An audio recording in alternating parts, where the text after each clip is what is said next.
What's up, you guys? Forrest here with the FoCo Flow Show. Excited for today's video where we are going to delve into the deep dark web to try to find you the best mountain bikes that are available, full suspension for less than $2,500. Hopefully this is helpful. The key to this whole thing is to be able to work with your local bike shops and find what's available as we get towards the end of the 2020 season and getting ready for 2021. I hope you find this helpful. If you're enjoying the content, as always, make sure you like and subscribe. Check out the Amazon affiliate links in the description of this video. Purchasing from those links definitely helps support the channel. I truly appreciate it. But no matter what you do, if you find one of these new bikes, comment below. Let me know how you like it and find that flow.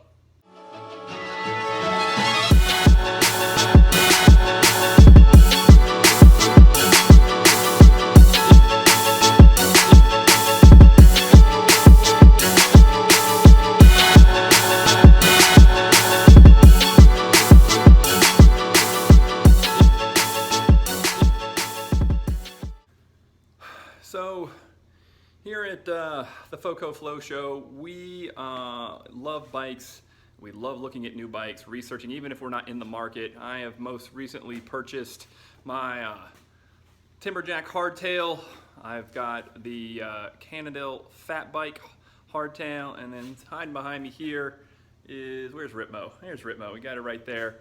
Today I thought it might be helpful to find that happy medium. A lot of folks have been reaching out to me and a lot of my mountain bike friends asking for, hey, I want to get into mountain biking. What's that best bike that I can get for, you know, 500 bucks or 800 bucks? So what I'm thinking is, now that a lot of people have gotten into mountain biking, presumably they're absolutely loving it like I do, they're going to be looking to upgrade. That $800 hardtail is going to serve you well for, you know, a little while, but the components are going to break down, or you're going to want to upgrade to a full suspension bike. So what we're doing here is we're looking at the best full suspension bikes that you can find at $2,500 or less. So when you're looking at that full suspension bike, that means you need to be concerned about suspension components front and back, and then of course the same thing around brakes and drivetrain components all come into play. But similar to the hardtail, you want to make sure that the bikes that you're looking at have modern frame geometry. No matter what you do, if it has a good frame, you're going to be able to build up from whatever components you start with on that bike. So we're going to look at things like the Fuel EX5, right? That's their entry level, just out for 2021, but you can upgrade that bike till it is almost the same as a top of the line Fuel 9.9. And as you look at this, you want to make sure that we're still long, low, and slack for the most part. We're looking at trail bikes, right? 29ers for consistency's sake, where they've got, you know, slack head tube angles in that like 65 degree, 66 degree head angle, and a lot more steeper head tube angle that helps with climbing efficiency. From there, you want boost spacing, and then you want to see what kind of brakes and suspension and drivetrain components you can get. Your biggest differences here are going to be, is there an option for higher end suspension? Probably not, but there is some variances on one of the bikes that we're going to review here. So I hope you find these helpful, because what we want to find is the best possible combination for the value to get you into that first full suspension bike. I know for me personally, I was riding two Diamondback hardtails when I got into mountain bikes that I got from Dick's Sporting Goods, and they were mediocre, right? I broke them, I break lots of things, and they didn't have good components. And then I upgraded to a premium full, I don't know, $1,200 Cannondale Trail 4-3, I forget the number, hardtail, hydraulic brakes, you know, Dior drivetrain with a clutch, all of those things. That was great. But for me, mountain biking just came alive when I upgraded from that Cannondale Trail to my Cannondale Trigger 3 or 4. Had SLX drivetrain, a RockShox Revelation air fork, had a really cool custom Fox rear shock, SLX brakes if I didn't already say that, and it just was so much fun. I could do more things and take on more technical terrain because of the modern geometry and the full suspension. So I'm hoping what we have here are some options as you're working with your local bike shop. Look, COVID, there ain't a whole lot in stock right now. I'm sorry I couldn't test ride all these bikes for you, but what I tried to find were bikes from brands that I know or have used and that can be found at local bike shops. Give them a call, figure out what's available, figure out when things are coming in. That's your best thing to do, is say, hey, when this comes in, can I give it a try, at least around the parking lot, or maybe they'll let you rent it if they have any in inventory as the 2021s are coming in, and then we'll have a better idea of what the best bikes are for you to try. Contact your local bike shop, work with them to figure out when new inventory is coming in, especially on those 2021s. The bikes we selected here, I'm not expecting major changes to in 2021, but I could be wrong. If anything, they're going to have better trickle-down technology, so components should get better from what you see here. Figure out when they're going to have inventory available, be able to meet with them, talk with them, figure out what the best spec build is for what your budget is and what it will support. And then from there, we'll have the best way to get you into that next step in your mountain biking career. Kicking things off is the 2021 Trek Fuel EX5. We have there listed for $2,099. These should be in bike shops by September, October of this year, all things being considered, assuming supply chains can continue to slug along despite COVID impact. This bike is going to be Trek's flagship trail bike 29er 140 130 suspension travel. You'll see that it's available in 27.5 and 29-inch wheels. You've got a 1x12 drivetrain, dropper post, air front fork, and a tuned suspension that's going to mirror the highest end tech specs and geometry specs of their most expensive bikes. So getting into your full suspension bike opportunity for around $2,100 plus tax is going to be difficult to beat, especially with the tried and true support that you'll get from your local Trek dealer and the types of bikes that Trek had been known to make for years. It's got a RockShox Recon Silver fork, which is just below top tier, and the RockShox Gold. The X Fusion Pro is going to be an entry-level, slightly tunable rear shock. It'll do the job, but again, that is something that will be entry-level compared to some of the more expensive options. Bontrager hubs are kind of brand-specific and not particularly special, but Dior 12-speed drivetrain has a lot of really good trickle-down technology from their new 12-speed setup, and something that I was really happy to see along with the rest of that setup. Seat post, that TransX, is going to crap out on you in the first year if you use it a lot, but it'll get you started with an internally routed dropper post. And then we've got the MT200 levels for brake rotors. It is going to do the job. It won't be super powerful, but it will work for what you need getting into heavier riding. And as I try to highlight everything there, you see the head angle is pretty progressive depending upon the size. So you see that's really cool based on what size bike. Some of these angles will change based on the geometry of the bike, which means it's going to fit smaller riders and larger riders better. So you've got progressive geometry. The MinoLink allows you to adjust that geometry if you like to tune your bike a little bit. It's not too hard. You loosen it and flip the chip. A lot of bike manufacturers are doing that now these days. You've got aluminum frame that is their Alpha Platinum, so it's super durable. I have good experience with Trek bikes, as you see the difference between the frame geometry there. So definitely a good place to start. You'll get fantastic dealer support for $2,100, and you would be more than happy to upgrade the bike as you got more into it off of a solid frame and platform. Next up on the list, and sticking with the big boys, we've got the Specialized ST Alloy 29. So this is going to be their short travel stump jumper. You'll notice this is the 2020, so we are out of stock on anything right now today, but I would expect that by September, October, we'll have the new version. I'm not expecting many massive changes, new color options, and probably some updated components to go on their alloy progressive geometry trail bike, again with that medium travel. So you'll see here we're looking at an SX SRAM drivetrain. So this is going to be, I believe, Eagle, where we're up to 12 speeds and a 50 tooth. I don't like SRAM Eagle on the low end of the components compared to Shimano. It's a perfect personal preference for me. Having ridden both, I much prefer the Shimano specs. You'll notice that we've got another X Fusion O2 Pro, so a low-end shock. Well, they have this RX tune where they tune their shocks specific to their bikes. Another Recon fork, so entry level there. But again, for the price point of just over $2,000, you're doing pretty good with that air fork that can be tuned and have tokens put in if you want to adjust more. That seat post is going to fail in the first year, so again, a thing that you'll need to upgrade long term, but where they really skimp is on those Tektro Gemini brakes. They're hydraulic brakes, so they'll do the job, but long term upgrading brakes would be something you'd want to have on their radar. The specialized wheel sets, while entry level, do the job. Nothing that would cause me any concerns there at all.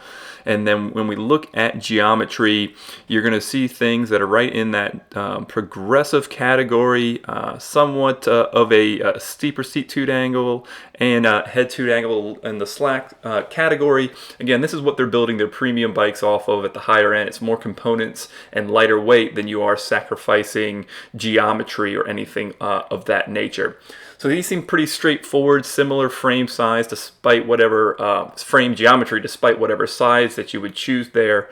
But having ridden one of these in a previous review, it was their regular trail version of it, this would be another great place to start.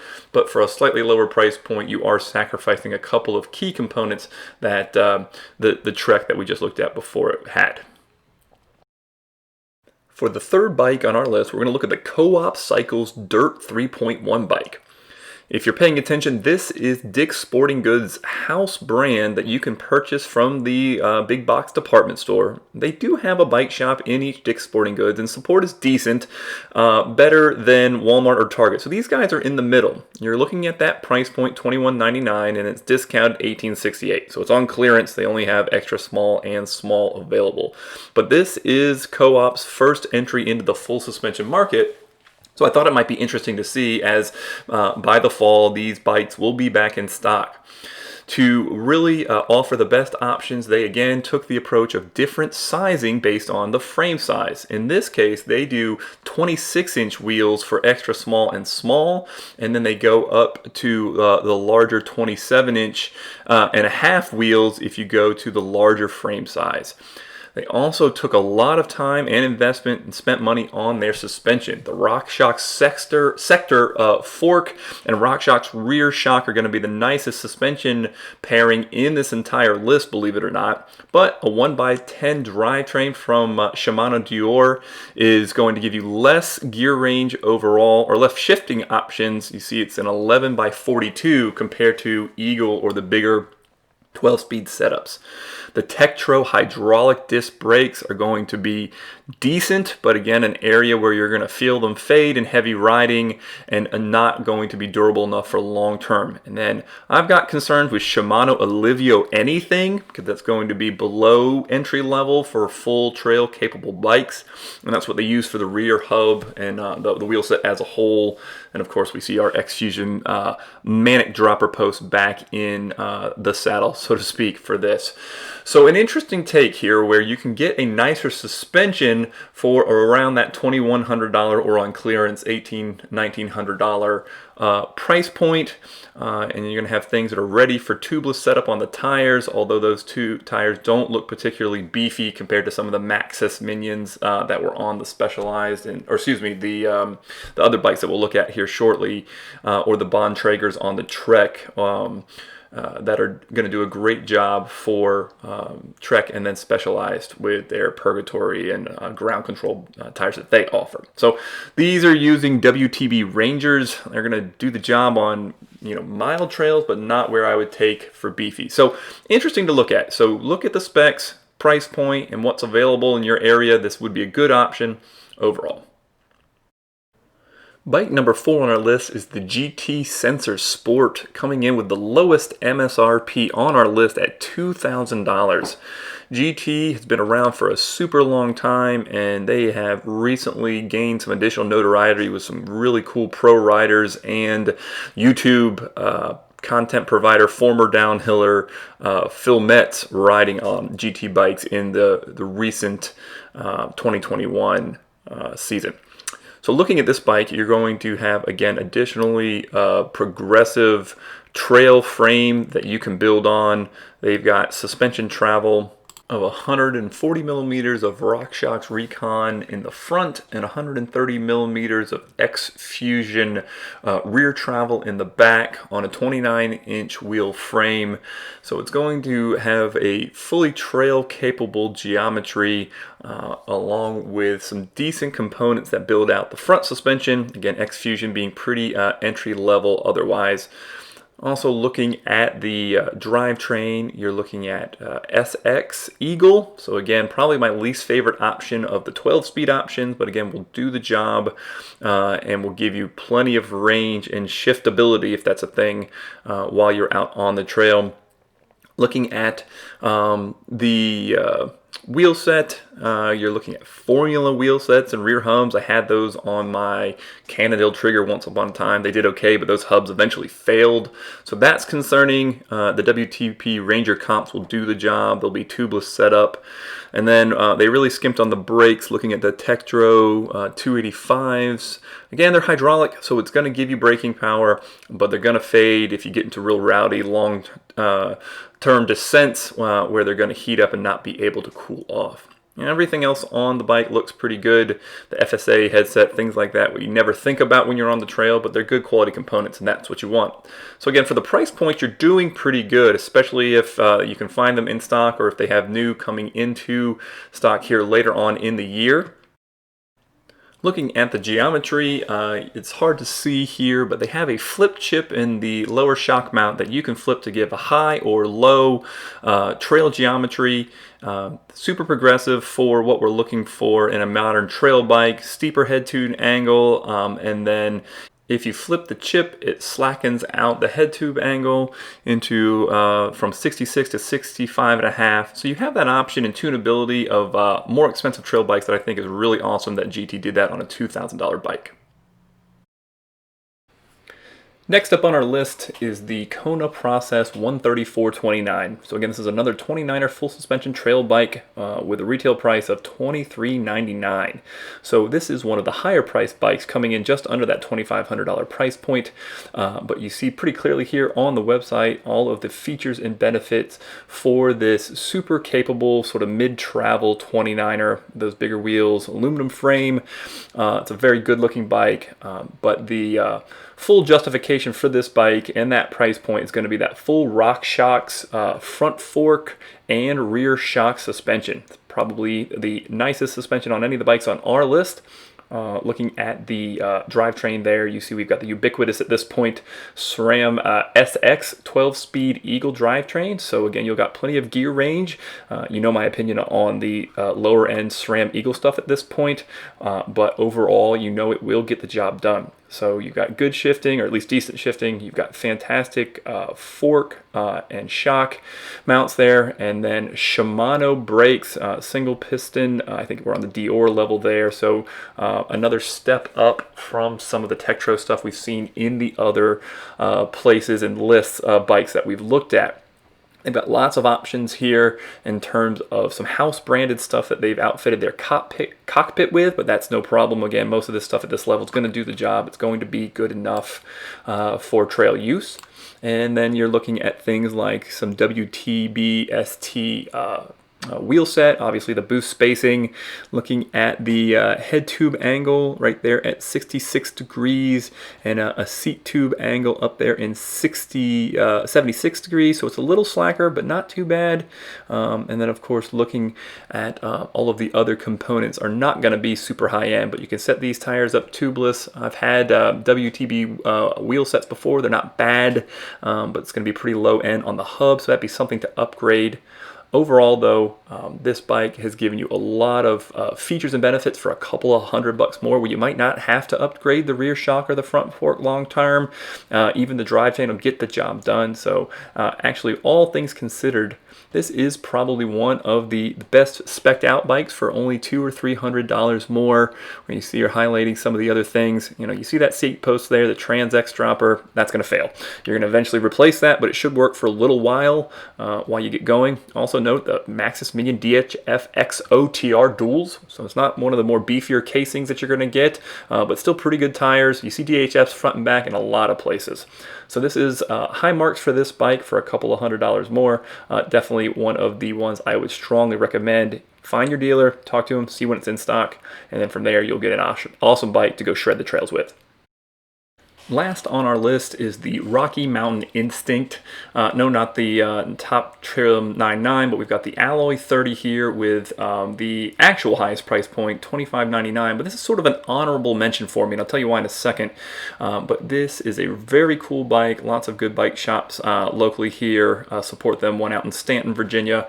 And you see a really strong build, but what I want to highlight here for you is this size-specific tune you see up there in the top left and the Ride 9 adjustment. This is a detailed system that allows you to adjust their 6-point flip chip in the suspension, along with recommended suspension tuning that allows each rider hypothetically to dial their bikes in to their Smooth Link suspension and Form alloy, of course, for this alloy bike at that price point, to get you to a perfectly tuned bike for your size and weight and riding style. Super cool concept. The build spec on this bike is pretty strong, where you've got a RockShox Recon 35, so a top tier Recon, again, would do the job for you there, as well as the RockShox Deluxe Select. So we got RockShox front and back with the 140 millimeters of suspension. We also have, just awesome drivetrain with just the 2-piston Shimano brakes. These are some of the nicest brakes on our list, along with a Shimano hub, and there's our ubiquitous SX Eagle.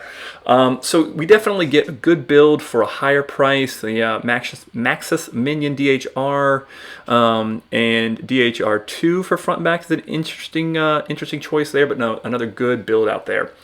But the reason that this bike gets an honorable mention is the recall notice that you might see up there at the top. At first glance, you'll notice if you click through it that it has a bunch of frames in the Rocky Mountain lineup that'll be recalled for frames cracking at the head tube. These are very low numbers overall. However, this is obviously a concern for me to fully recommend it. So work with your dealer, work with people that have had the bike, read the forums, find out if there's any issues long-term with these bikes, and if that factory recommended replacement is doing the job, then this might be one to consider. So circling back here, I hope all of these have been useful. I hope you enjoyed researching these bikes with me. Comment below if you've got other ones that you think might be an option, other ones that you've ridden, or other 2021s that you know that are in stock. That's the most valuable thing in the world right now, is the things that are in stock. Would love to hear from you. Comment, and no matter what you're doing, have some fun out there and find that flow.